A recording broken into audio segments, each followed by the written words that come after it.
mais je reste debout. Les épreuves, on ne cesse d'en versera. Personne ne sait quand la vapeur s'inversera. On reste debout, on serre les coudes, on les encaisse parce qu'on sait à quoi servent les coups. Les sous m'empêchent de me coucher aux œufs. Radouin, très bien parlé, je n'ai plus aucun mot à rajouter sur Evras. Evras a été changé et sera, attention, parce que Evras sera mis dans les cours en instruction participative, en instruction dans les cours. Donc ce ne sera pas que 2 heures et 2 heures, ce sera à longueur d'année, on lui planter des pommes.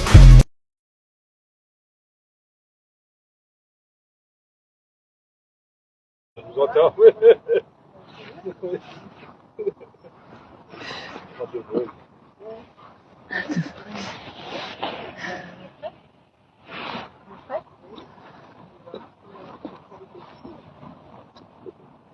Voilà, alors vous allez me dire pourquoi est-ce que vous faisiez aussi fermement avec moi. Je me pose à l'égard depuis que mon analyse de la veille depuis 2015, depuis 2014-2015, en ayant compris les connaissances qu'il y avait entre différentes associations. C'est ça qui apparaît le thème de l'éducation à l'école. Alors que la prérogative on n'entend pas. L'éducation appartient aux parents.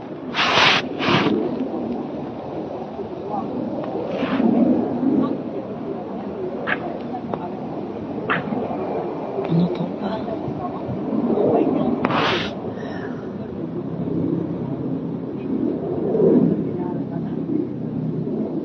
Et le problème est que on n'a pas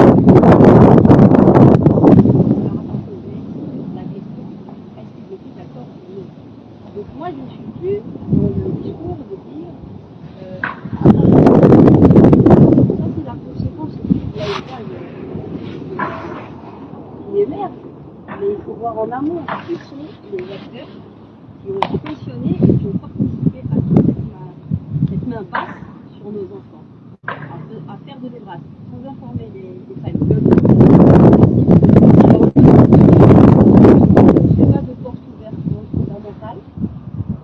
Tout le monde se revendique de l'OMS, les standards de l'OMS, ils peuvent savoir lire de ce que revendique le... Alors, je me suis fait passer pour une dame de l'Evras, j'ai les catalogues, déjà de 2016, au niveau des fédérations pluralistes féminines. J'ai fait de la veille sur le CAL, j'ai fait de la veille sur les lobbies LGBT qui ont rentré avec la note interfédérale en 2016, l'Evras comme élément de non-discrimination et comme outil pour pouvoir faire du sporting dans lequel nous nous trouvons aujourd'hui, avec le nouveau décret.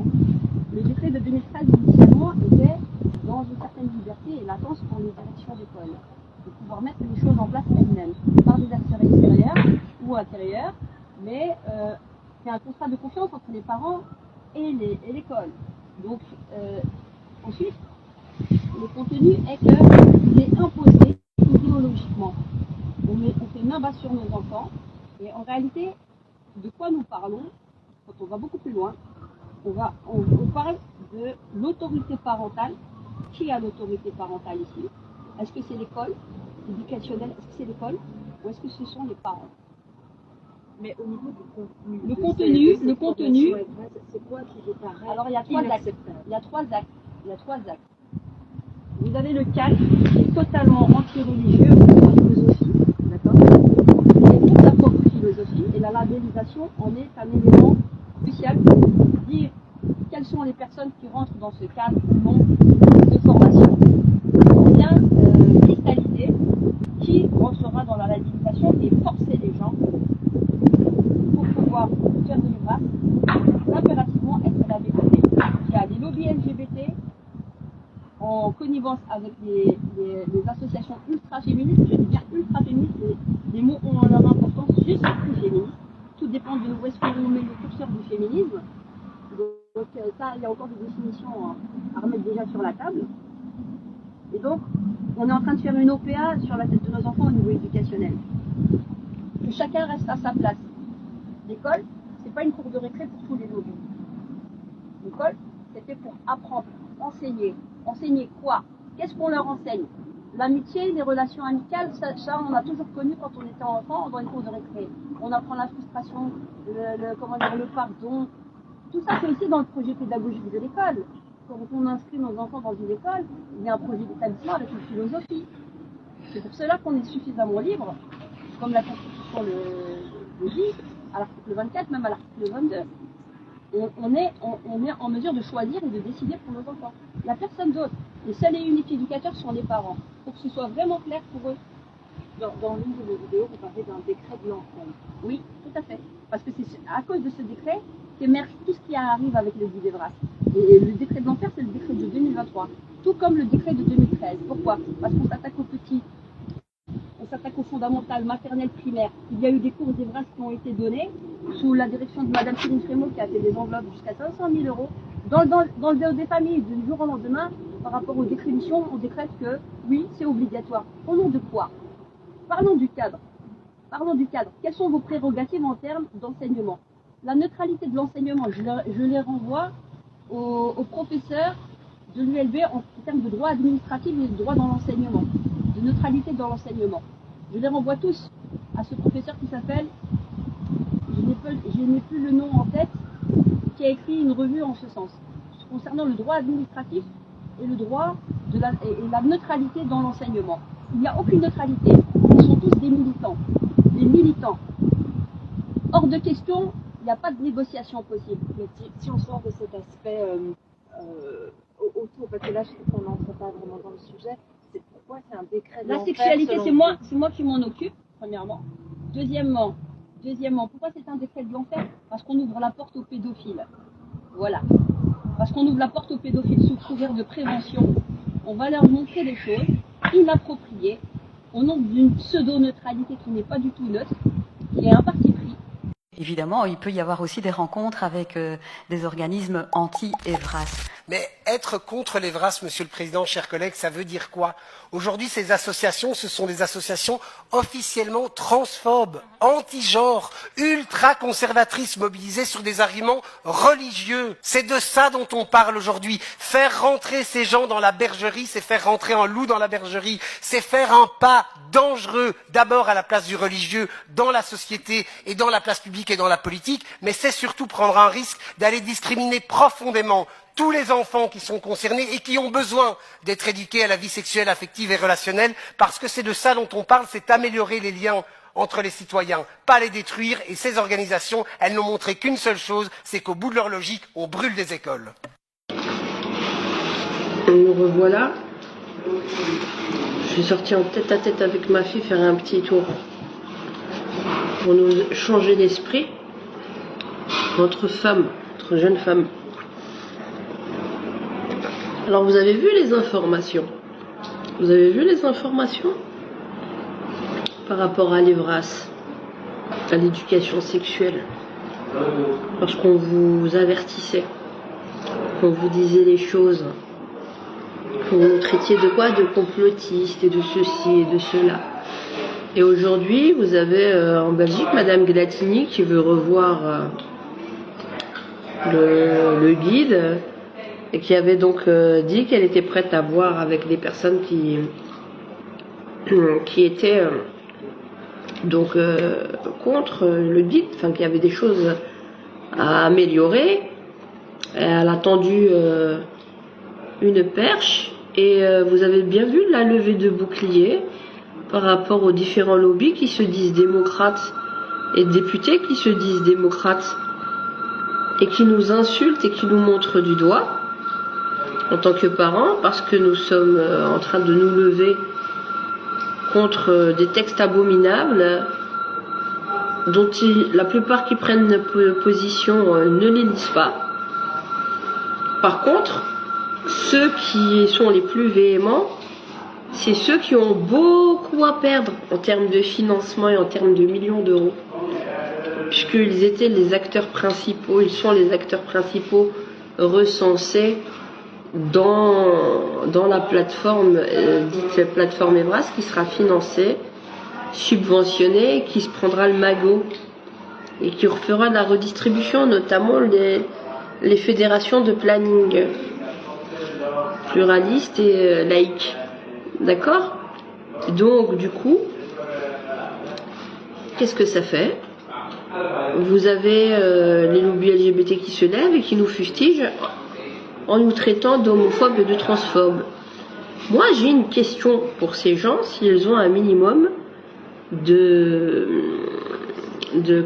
d'esprit critique, mais surtout de probité intellectuelle et d'honnêteté, tout simplement. La question c'est ça, qui est venu chasser sur les terres de qui? Qui est venu faire de l'intrusion chez nous, dans nos familles, avec la tête de nos enfants, en cherchant à nous contourner, alors que même, soi-disant, les dites préconisations que vous dites, soi-disant appliquées, qui sont quand même une aberration, vous disent, dans leurs propres écrits, qu'il faut impérativement impliquer les parents et que ça ne doit pas se faire sans les parents. Et ça, c'est dans les textes de l'OMS et de l'UNESCO. L'UNESCO, c'est de 5 à 25 ans. Et l'OMS vous dit, ouais, la sexualité infantile et la sexualité, ça commence à 0 ans. Vous avez le CEREA-SBL qui reprend ça en cœur. CEREA-SBL qui se dit être là pour l'enfance pseudo-spécialiste. J'ai pas le temps avec tes conneries, toi, le Samy, là. D'accord? Qui se dit être des spécialistes de l'enfance. Il y a 0 pédopsychiatre autour de ces questions. Vous avez des anthropologues, des gens du planning, et ils travaillent ensemble, hein, avec le centre d'action laïque, avec genre pluriel. Nous, on n'a pas de problème avec la diversité. À partir du moment où on vient discuter, dialoguer avec nous en tant qu'adultes, d'adulte à adulte. Mais on ne cherche pas à jongler avec nous, avec nos enfants, dans notre dos à l'intérieur des écoles. Qui sont les loups? Qui sont les loups qui cherchent à rentrer dans la bergerie? Quelle école? Pour retourner le cerveau de nos enfants sous couvert de prévention. Qui s'enfarine la pâte de farine? Je me répète, ça s'appelle un pléonasme. Qui s'enfarine la pâte devant la porte d'entrée? Qui avait dit, non, c'est juste, on va donner l'information aux directions d'école, de la prévention, on est là, vous avez besoin de nous, on vous donne des infos. Oui, faites la pression sur Marie-Dominique Simonet, faut rentrer les brasses dans les missions de l'école, parce que ce sont les directives internationales. Et ensuite, mais nous, on vous propose, on vous forme, on va ouvrir les cellules Evras. Bon, vous avez pas le temps, cher directeur, cher. Ok. Nous, on va demander à... Ça sera les PMS, les PSE qui viendront, puisqu'on est en partenariat, et ils nous appelleront, et nous, on viendra et on fera toute notre pseudo-littérature.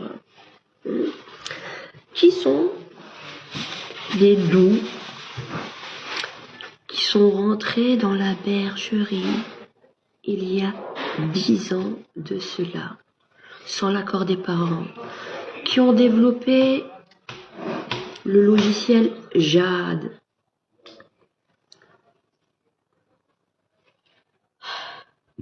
Pour faire quoi sur nos enfants? De l'intrusion, le monitoring de l'éducation sexuelle faite sur nos enfants à notre insu, sur des maternelles et des primaires. Qui sont les loups qui sont rentrés dans la bergerie? Vous savez ce qu'on fait aux loups quand ils rentrent dans la bergerie? Il y a un moment donné, on prend les fusils. Alors on le fait pas d'une manière réelle, parce que nous ne sommes pas des criminels tels que vous. Parce que ce que vous avez fait sur les enfants dans les écoles, en envoyant votre armée d'infirmiers et de jeunes éducateurs que vous avez formés à votre doctrine pourrie et puante, qui pue la mort, hein? Ça, c'est criminel, ce que vous avez fait sur les enfants et aux familles. Ça, c'est criminel. Vous devrez y répondre au pénal. Donc on ne le fait pas d'une manière physique. Je vous fusille d'une manière imagée. Rien qu'avec ma langue, je vous enterre. Parce que j'ai la documentation. Et tout ce que je dis et le fait que j'informe les familles, ça vous fait mal. Grand bien vous fasse. Alors c'est pour ça que vous nous fustigez. Ce sont des gens qui sont contre la démocratie. Vous avez été démocrate? C'est l'hôpital qui se fout de la charité, là. C'est-à-dire, moi, pendant 9 mois, j'ai porté mes enfants, et vous me prenez par-dessus le marché comme une poule pondeuse. Et vous réclamez du féminisme. Ah ouais, mais toi, t'as pas la bonne couleur de peau et t'as pas la bonne religion, chère madame. Tais-toi, toi. Toi, t'as rien à dire. Chut, je fais ce que je veux sur la tête de tes enfants. Ouais, non, non. Toi, t'es une rigoriste, une rétrograde, antidémocratique. C'est ça. Vous faites trop rire. Qu'est-ce que vous êtes des amateurs. Apprenez une leçon. Une leçon, je vous dis une chose. Vous voyez, vous avez 2 yeux. Et moi, en tant que mère, j'en ai 4. J'en ai 2 devant et j'en ai 2 derrière. Faut jamais chercher à dribbler les mères de famille. Que ça vous serve de leçon. Et on n'est qu'au début. Bonne journée. Les loups, on les enterre. Et on va les enterrer au niveau pénal, au niveau judiciaire, et on va mettre au grand jour votre supercherie. Les loups, on les empaille.